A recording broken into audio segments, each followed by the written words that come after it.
بہت بڑا مسئلہ ہے۔ پچھلے بار جب میں آیا تھا شاید اسی مقام پر الیکشن کی میٹنگ ہوئی تھی، اس وقت بھی میں نے آپ سے کہا تھا کہ راجد نے ایک ایسے امیدوار کو اپنی پارٹی میں لایا ہے جس کا تعلق وشو ہندو پریشد سے تھا، مگر آپ نے کچھ اور فیصلہ لیا اور آج آپ دیکھتے ہیں کہ اس وقت راجد اور تمام دوسری سیاسی پارٹیاں کہہ رہی تھیں کہ اویسی کو اگر ووٹ ڈالیں گے یا مجلس کو ووٹ ڈالیں گے تو بھاجپ جیت جائے گی۔ بتائیے کیا بی جے پی جیتی یا آپ کا امیدوار جیتا یہاں سے؟ میرے عزیز دوستوں اور بزرگوں، راجد اور اس کے ساتھی پارٹیوں میں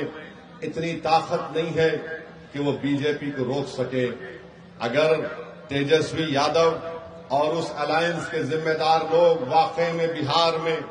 دوبارہ نریندر مودی کی پارٹی کے شخص کو مکھیہ منتری بنانے سے روکنا چاہتے ہیں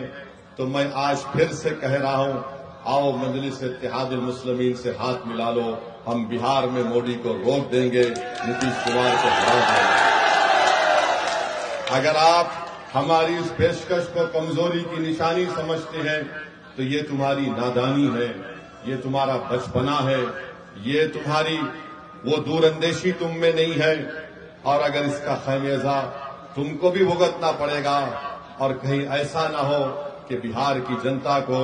پچھلے 5 سال ان تمام لوگوں کے ظلم کو سہنا پڑے۔ مجلس نے دل کھول کر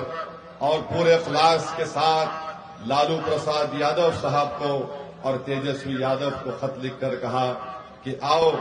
ہم کو صرف 6 سیٹ دے دو، 5 ہمارے ودھائک ایم ایل اے تو پچھلی مرتبہ کامیاب ہو چکے تھے، باوجود اس کے کہ ہمارے 4 ودھائک کو راجد نے خرید لیا، ان بے ایمانوں نے اپنی ضمیر کو بیچ کر عوام کو دھوکہ دیا۔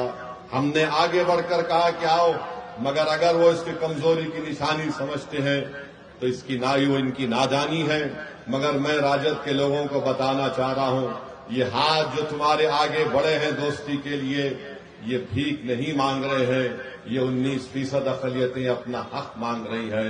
اگر تم کمزوری سمجھتے ہو تو یاد رکھو یہ ہاتھ بڑے دراز ہیں، تمہارے گریبان کے تار سے بھی کھیلنے کو تیار ہیں۔ میرے عزیز دوستوں اور بزرگوں،